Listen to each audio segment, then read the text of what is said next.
Hello there again guys, and welcome back to a day in my life as a vloggerist. So for today's video ay gagala na naman tayo papuntang seaside. Second time ko na pumunta rito and nakakatuwa lang kasi mas dumami ang mga namamasyal. Mas maraming pagkain na pwede pagpilian. From snacks to drinks, name what you want. Well, halika at let's witness the seaside in your area.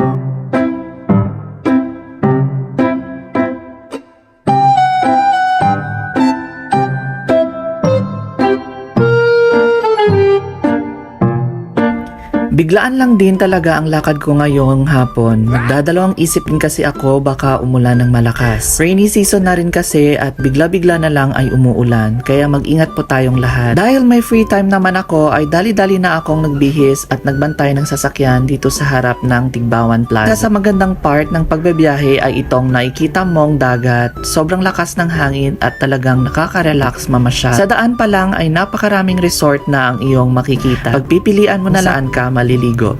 Maganda rin nga na malapit ka sa dagat dahil araw-araw ay napakaraming preskang isda o seafoods ang mabibili mo sa palengke. Anyway, ang ganda na rin talaga ng gimbal. Ang ganda rin ng welcome arc nila na may disenyong araw. Ito ay nasa southern part lang ng Iloilo City. So, gimbal as the town of rising sun and suns. Hindi naman ganon kalayo itong municipality of Gimbal. Tamang-tama lang mga 2 araw na biyahe. Uy, di naman ganon.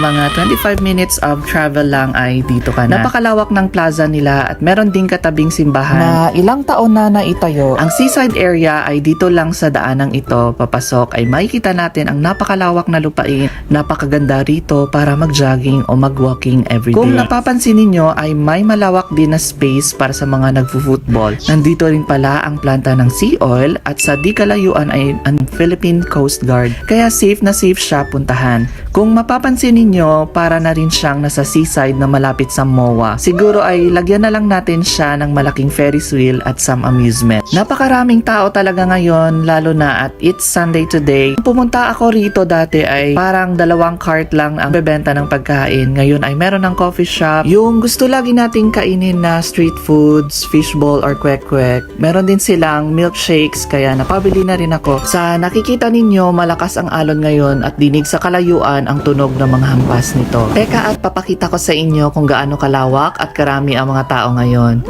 Maganda pumunta dito tuwing alas 4 ng hapon hanggang alas 7 ng gabi. Kung di ka rin busy or hindi masama ang panahon ay okay na magnilay-nilay tsaka magpahangin o maglakad-lakad. Maganda rito kung may sasakyan ka kasi anytime pwede ka pumunta o umuwi. Medyo mahirap kasi sumakay ng jeep pa uwi lalo na kung gabi na. So nagtagal lang ako rito ng ilang oras. Makulimlim na rin kasi ang langit at parang nagbabadyang uulan. Mahirap nang mabasa ng ulan at malayo-layo pa ang lalakbay ng bundok pa uwi. Kaya salamat sa panonood. Hanggang sa muli. Bye!